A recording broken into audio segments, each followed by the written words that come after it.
In 2012 came the Nirbhaya case. This involved the sexual and fatal assault that occurred on December 16, 2012 in Munirka. Jyoti Singh was born on May 10, 1990.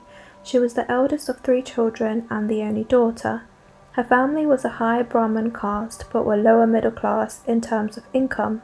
Her parents came from a small village in Balia district of Uttar Pradesh.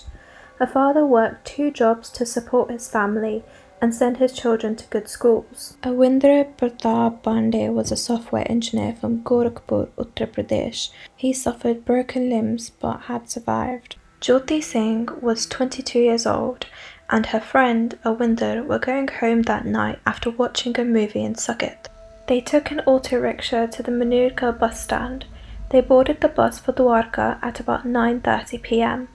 On this bus there were 6 other passengers, including the driver. One of the men, identified as a minor, had called for passengers telling them that the bus will start going towards its destination now. They took 10 rupees each as fare from both victims. Awindra was becoming suspicious when the bus had changed from its normal route and its doors were shut. When he objected and tried to interfere, the group of 6 men already on board, including the driver, started to taunt them both, asking what they were doing alone at such a late hour.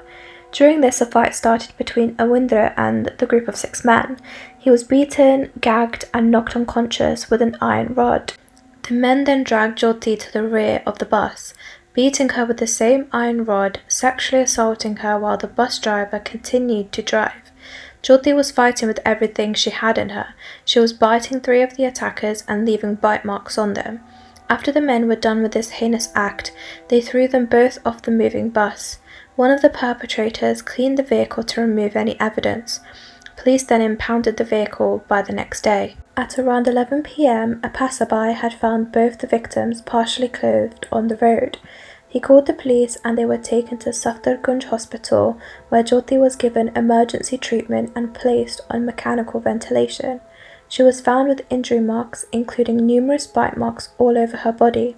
According to the medical reports, she suffered serious injuries to her abdomen, intestines, and genitals due to the assault, and doctors said that the damage indicated that a blunt object, which was suspected to be the iron rod, may have been used for penetration. That rod was later described by police as being rusted, L-shaped implement of the type used as a wheeljack handle. According to reports, one of the accused men admitted to having seen a rope-like object, assumed to be her intestines, being pulled out of her by the other assailants on the bus. 2 blood-stained metal rods were retrieved from the bus, and medical staff confirmed that it was penetration by this that caused massive damage to her genitals, uterus, and intestines.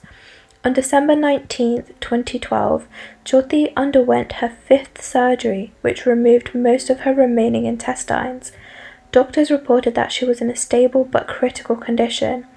On December 21, 2012, the government appointed a committee of doctors to ensure she received the best medical care. By December 25, 2012, she remained intubated, on life support, and in critical condition. Doctors stated that she had a fever of 102 to 103 and that internal bleeding due to sepsis was somewhat controlled. At a cabinet meeting on December 26, 2012, the decision was taken to fly her to Mount Elizabeth Hospital in Singapore for further care. Mount Elizabeth is a multi-organ transplant specialty hospital. Some doctors had criticized the decision as political, questioning the need to transfer an ICU patient for organ transplant that were not scheduled for weeks or even months later. Hours earlier, a union minister had stated that she was not in a condition to be moved. During the 6-hour flight by air ambulance to Singapore on December 27, 2012, Jyoti suddenly went into a near collapse, which was later reported to be described as a cardiac arrest. The doctors on the flight created an arterial line to stabilize her, but she had been without pulse and blood pressure for nearly 3 minutes and never regained consciousness in Singapore. On December 28, 2012 at 11 a.m., Jyoti's condition was extremely critical. The chief executive of Mount Elizabeth Hospital said that the victim had suffered brain damage, pneumonia, an abdominal infection, and that she was fighting for her life. Her condition continued to deteriorate, and she died at 4:45 a.m. on December 29, 2012. Her body was cremated on December 30th in Delhi under high police security. One of her brothers said that the decision to fly her to Singapore came too late, and that they had pinned high hopes on her recovery prior to her death. As per Indian laws, her name was initially not released and pseudonyms were used instead, like Nirbhaya, which means fearless one. However, later on, it was decided that if her parents agreed her name would be released, with a view to show respect for her courage and by naming future laws after her. On January 5th, her father spoke to a British press reporter and said, "We want the world to know her real name. My daughter didn't do anything wrong. She died while protecting herself. I am proud of her." Revealing her name will encourage other women who have survived these attacks. They will find strength from my daughter. Police had found and arrested some suspects within 24 hours of the crime. From recordings made by highway CCTV, a description of the bus, a white charter bus with a name written on it, was broadcasted.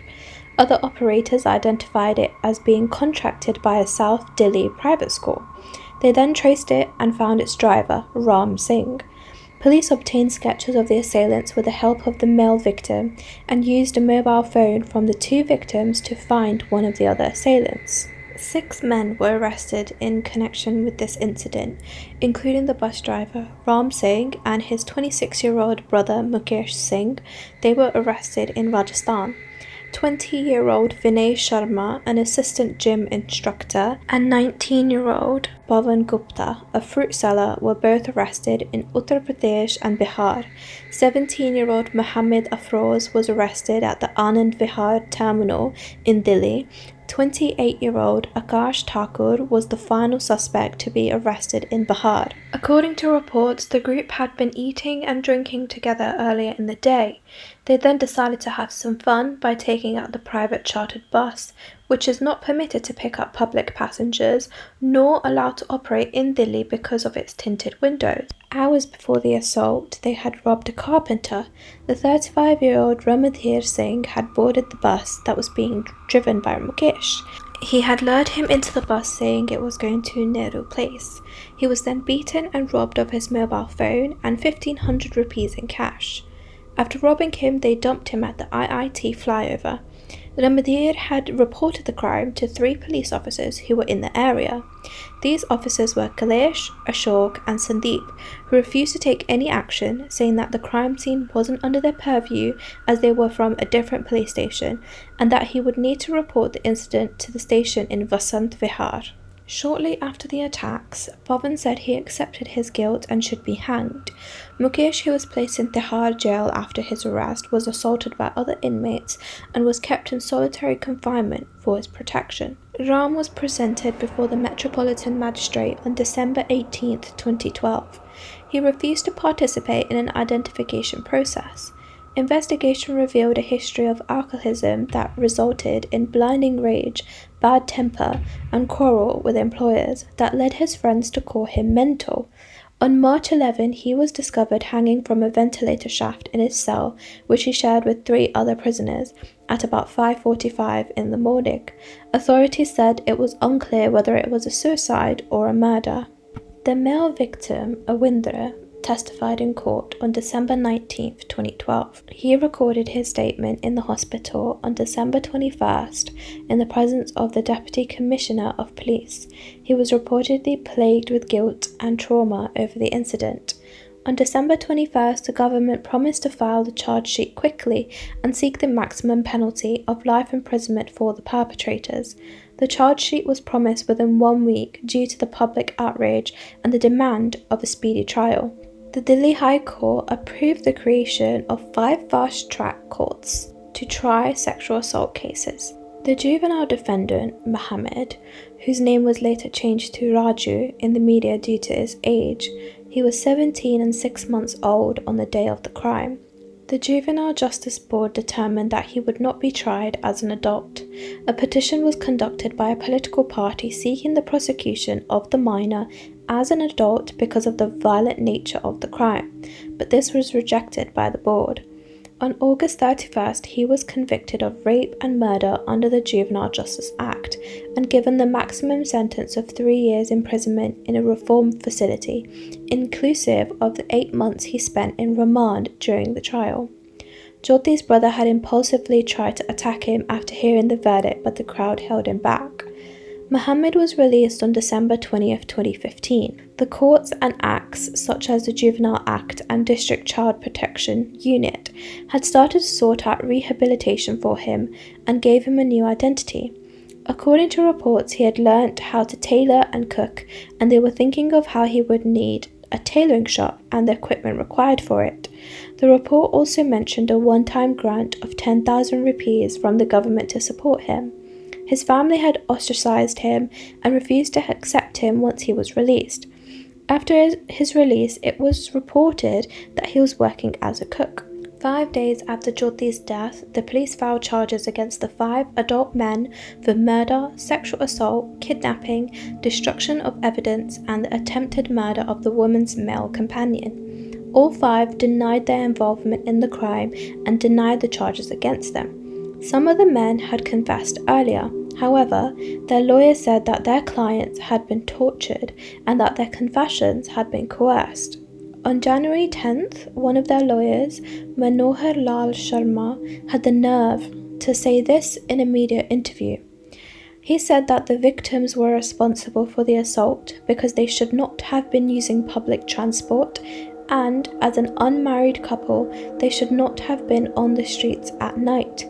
He then went on to say, "Until today, I have not seen a single incident or example of sexual assault with a respected lady. Even an underworld don would not touch a girl without respect." The male victim was wholly responsible for the incident because he failed in his duty to protect the women.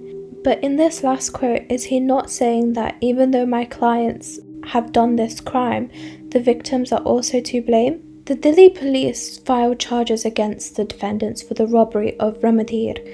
4 defendants received the fast-track court trial, and prosecution presented evidence including witness statements, the victim statement, fingerprints, DNA testing, and dental modelling. On September 10, 2013, the 4 defendants were found guilty of sexual assault, murder, unnatural offences, and the destruction of evidence. The 4 men faced the death penalty. Lawyers for the 3 of the 4 stated that their clients definitely intended to appeal their verdict. The 4 men were sentenced on September 13 to death by hanging. Upon hearing that he would be executed, Vinay Sharma collapsed and pleaded with the judge. As the men left the room, they shouted out to the crowd, "Brothers, save us." While on death row, Mukesh Singh had the nerve to say the following. He said he blamed Jyoti for being sexually assaulted. He said, "You can't clap with one hand, it takes 2. A decent girl won't roam around at 9 p.m. at night. A girl is far more responsible for sexual assault than a boy. Boys and girls are not equal. Housework and housekeeping is for girls, not roaming in discos and bars at night doing wrong things, wearing wrong clothes. About 20% of girls are good." He then blamed her for her death, saying when being sexually assaulted, she shouldn't fight back. She should just be silent and allow it to happen. Then they'd have dropped her off after finishing and only hit the boy. On March 13, 2014, the Delhi High Court found each defendant guilty. With the verdict, the High Court confirmed the death sentences for the 4 men convicted in September 2013. The court noted that the crime, which stirred widespread protests over sexual crimes against women in the country, fell into the judicial system's rarest of the rare category that allows capital punishment. The lawyers again said that they would appeal to the Supreme Court. On March 15, 2014, the Supreme Court of India stayed the execution of 2 of the 4 convicts, Mukesh Singh and Pavan Gupta, to allow them to make their appeal against their conviction on March 31st. This was further extended by the court to the 2nd week of July. On June 2nd, the 2 other convicts, Vinay and Akshay, also asked the Supreme Court to stay their execution to allow them to make an appeal of their convictions. On July 14th, their execution was also stayed by the Supreme Court. On August 27, 2015, all four were convicted of robbing Ram Adhar and was later sentenced to 10 years imprisonment. On May 5, 2017, the Supreme Court rejected their appeals, saying they had committed a barbaric crime. The court then upheld the death sentence for all four of them. On July 9, 2018, the Supreme Court rejected a review petition by three of the convicts. They continued to appeal. Akshay went as far as saying he will need time to appeal to the President of India, which he was denied. On January 7, 2020, a death warrant was issued for all of them, setting an execution date of January 22nd at 7 a.m. in Tihar jail. Under prison rules, if any one particular case results in more than one death penalty conviction, and any one of those convicted in the case petitions for a mercy plea, the execution dates of all the others convicted in the case must be postponed until a decision is made on the pending mercy plea. Mukesh Singh filed a mercy plea.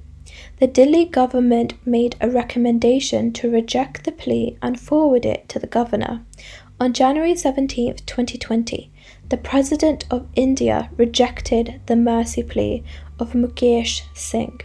On the same day, a second death warrant for them to be hanged was issued after a mandatory 14-day gap on February 1st at 6 a.m. The court also rejected a plea by Mukesh to postpone the execution. Again, on 17th January, Bhavan appealed to the Supreme Court against the Delhi High Court order that rejected his claim that he was a juvenile during the crime in 2012. On January 31st, a Delhi court stated the death warrant. The lawyer cited Rule 836 of the Prison Manual, which says that in a case where more than one person has been sentenced to death, the execution cannot take place unless all the convicts have exhausted their legal options. On February 17, 2020, a third death warrant was issued by the court with execution date as March 3, 2020 at 6 a.m. On March 4, 2020, a fourth death warrant was issued by the court with the execution date as March 20th, 2020 at 5:30 a.m. So on March 20th at 5:30 in the morning, Mukesh Singh, Pawan Gupta, Vinay Sharma and Akash Thakur were executed at Tihar jail. They were hanged on a gallows specially designed for 4 people. According to prison officials, the 4 refused the offers of a last meal and new clothes prior to the execution.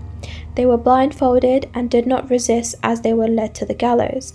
However, Vinay Sharma suffered a breakdown prior to his execution and began pleading with the guards. The 4 convicts were pronounced dead after hanging for 30 minutes.